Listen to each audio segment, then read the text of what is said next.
बाबा साहब आम्बेडकर का गांधी जी से क्यों था मतभेद? बाबा साहब आम्बेडकर के घर में थीं 35,000 किताबें। बाबा साहेब आम्बेडकर के जीवन से जुड़ी 15 रोचक व खास बातें इस वीडियो में देखने को मिलेगी। आपसे दरख्वास्त है वीडियो को पूरा देखें। इस चैनल पर आपके लिए रोजाना बाबा साहब के जीवन से जुड़ी वीडियो लेकर आता रहता हूं। बाबा साहब आम्बेडकर को मानने वाले लोग चैनल को सब्सक्राइब कर ले। तो चलिए शुरू करते हैं इस वीडियो को। मध्य प्रदेश के महू में 14 अप्रैल 1891 को जन्मे अम्बेडकर ने सामाजिक बराबरी और समानता के लिए जो काम किया उसे कोई दोहरा न सका। वह दलित, वंचित और शोषित वर्गों की आवाज बने। दलित वर्ग को समाज में बराबरी का हक दिलाने के लिए उन्होंने अपना पूरा जीवन न्योछावर कर दिया।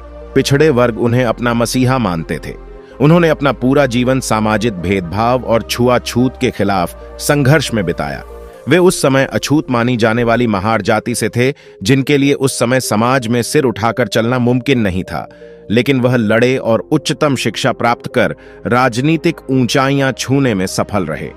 आजादी के बाद उन्हें देश का पहला कानून मंत्री बनाया गया। 1990 में उन्हें मरणोपरांत भारत रत्न मिला। आज 20वीं सदी के महान लोगों की सूची में बड़े आदर के साथ बाबा साहेब का नाम लिया जाता है। नंबर 1, गांधी जी से रहते थे मतभेद। महात्मा गांधी और बाबा साहेब अम्बेडकर दोनों ने समाज सुधार के लिए अथक प्रयास किए, लेकिन कई मुद्दों पर इनके विचार काफी अलग थे।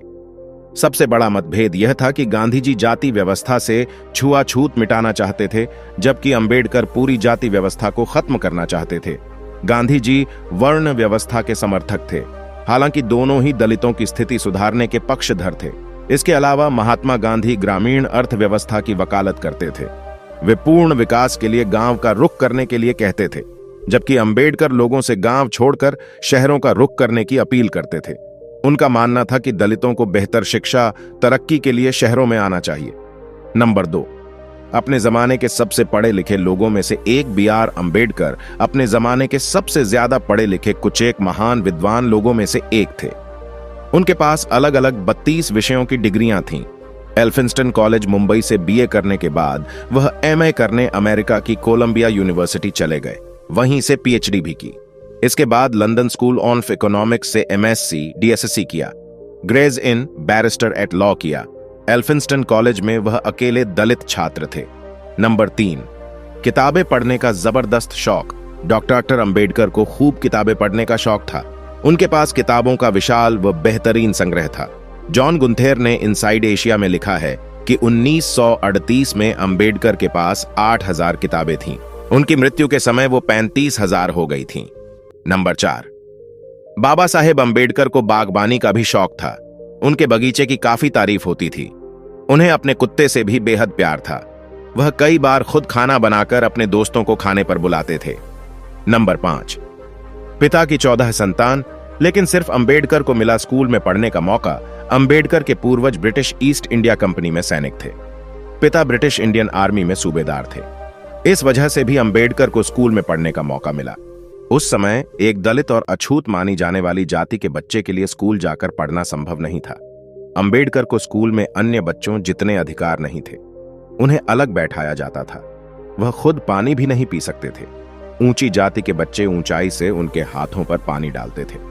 नंबर 6, इनसे से प्रेरित अम्बेडकर कबीरदास, ज्योतिबा फुले, महात्मा बौद्ध के विचारों से काफी प्रेरित थे।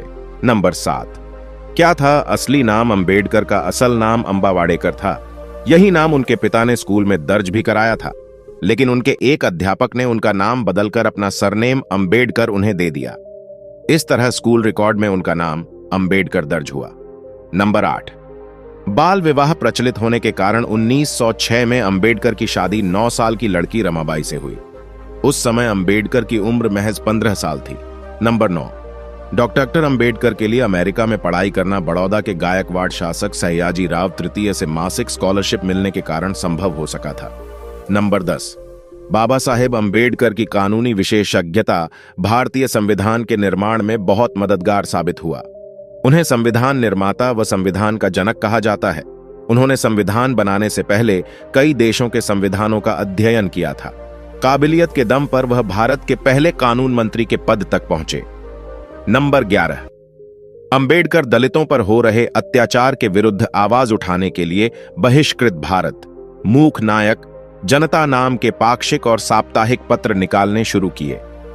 1927 से उन्होंने छुआछूत जातिवाद के खिलाफ अपना आंदोलन तेज कर दिया। महाराष्ट्र में रायगढ़ के महाड़ में उन्होंने सत्याग्रह भी शुरू किया। उन्होंने कुछ लोगों के साथ मिलकर मनुस्मृति की तत्कालीन प्रति जलाई थी। 1930 में उन्होंने कलारम मंदिर आंदोलन शुरू किया। नंबर 12, आजादी की लड़ाई के बीच आम्बेडकर ने 1936 में लेबर पार्टी का गठन किया। अंबेडकर ने 1952 में बॉम्बे नॉर्थ सीट से देश का पहला आम चुनाव लड़ा था, लेकिन हार गए थे। वह बार राज्यसभा से 2 बार सांसद रहे। नंबर 13, कुछ विद्वानों का मानना है कि अंबेडकर नहीं चाहते थे कि अंग्रेज एक बार में भारत छोड़कर चले जाएं। दरअसल डॉक्टर अंबेडकर वायसराय की एग्जीक्यूटिव काउंसिल के सदस्य थे। सदस्य का दर्जा आज के समय के कैबिनेट मंत्री के बराबर होता था। जानकारों के मुताबिक उन्हें लगता था कि वह इस पद पर रहते हुए दलितों के भले के लिए कई अहम कार्य कर सकते हैं, जो कि अंग्रेजों के भारत छोड़ने के बाद नहीं किए जा सकेंगे। बाबा साहब अंबेडकर ने हिंदू कोड बिल पास न होने पर दे दिया था इस्तीफा। नंबर 14, सन 1951 में उन्होंने हिंदू कोड बिल संसद में पेश किया। डॉक्टर आम्बेडकर का मानना था कि सही मायने में प्रजातंत्र तब आएगा जब महिलाओं को पैतृक संपत्ति में बराबरी का हिस्सा मिलेगा और उन्हें पुरुषों के समान अधिकार दिए जाएंगे। संसद में अपने हिंदू कोड बिल मसौदे को रोके जाने के बाद अंबेडकर ने मंत्रिमंडल से इस्तीफा दे दिया। नंबर 15, 14 अक्टूबर 1956 को अंबेडकर और उनके समर्थकों ने पंचशील को अपनाते हुए बौद्ध धर्म ग्रहण किया।